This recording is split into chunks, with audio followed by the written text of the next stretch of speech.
all kinds of pressure these days to sort of justify why you're studying something, and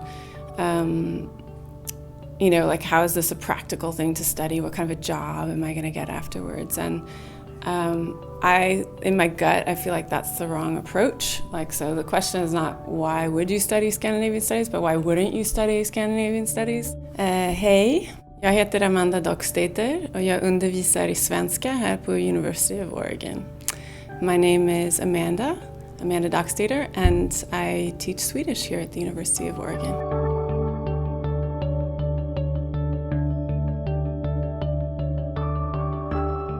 I have such a strong affinity to these places. I lived in Sweden, as I said, as a little kid, and then studied there for about a year and a half at different times as an adult. And then I lived in Denmark for 2 years doing dissertation research. So my research is actually on Danish cinema and Danish early cinema.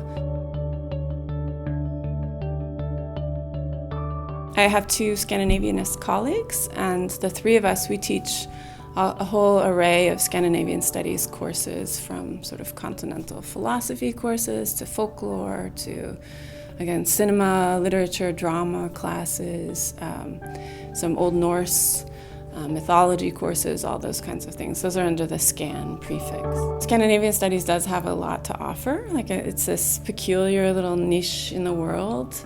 The Nordic countries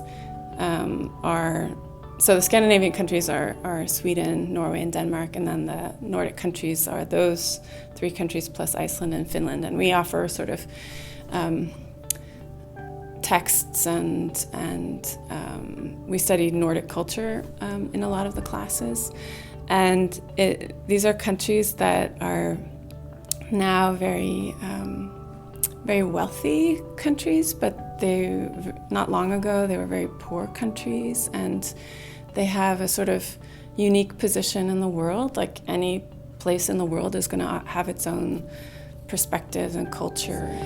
But they're also very interesting places in that they're increasingly multicultural societies, and that has its challenges like anywhere, especially, for example, with the migrant crisis now in Europe.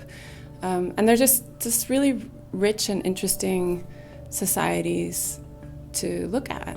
Like, one of the reasons that I love the humanities and I love studying abroad and I love working with different cultures and is that sometimes you try and orchestrate a really productive encounter, that you're going to learn this and this, and you try and you go to a study abroad program to learn this or to get this skill or to get this that will help you in your future or something. But for me, what makes this such an enriching and valuable thing to study, the humanities, is that it allows you to have